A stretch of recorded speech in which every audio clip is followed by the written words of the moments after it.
Most reviews on BlastProof David Shield tell you what it's supposed to do.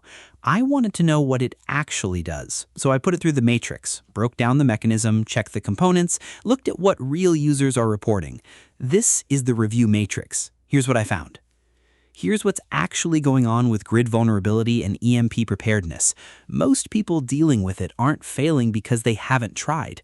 They're failing because the things they've tried only address the surface symptom, like buying random tactical gear, flashlights, or expensive solar backups, not the real reason your setup keeps coming back to a single point of failure.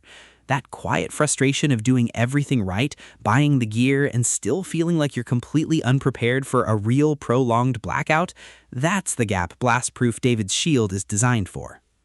When I broke down how David's Shield actually works, it targets the root-level mechanism directly, our total underlying dependency on automated high-tech systems, not just surface actions like building a standard bug-out bag. That's the distinction that matters.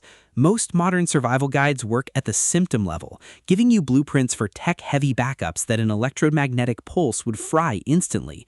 This goes a layer deeper, transitioning your household to a zero-volt, behavior-driven operational framework derived from old-world Amish infrastructure, more targeted, less guesswork.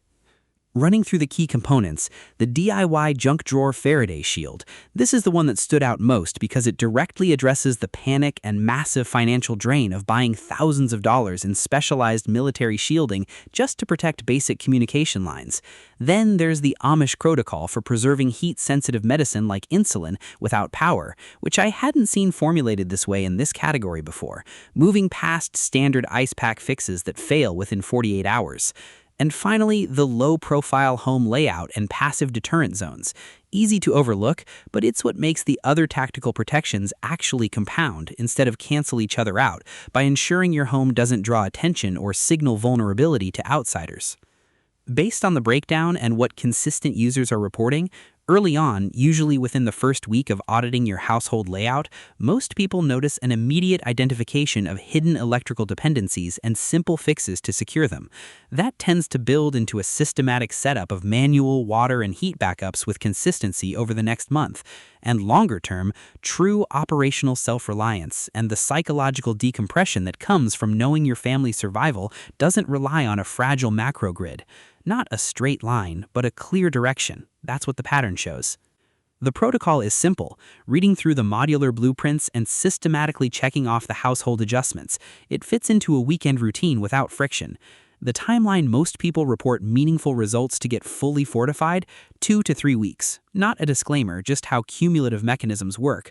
The first week is laying the foundation by securing core electronics. The compounding kicks in after as you build out resource loops. One variable I always factor in, refund policy. BlastProof David's Shield comes with a 60-day money-back guarantee.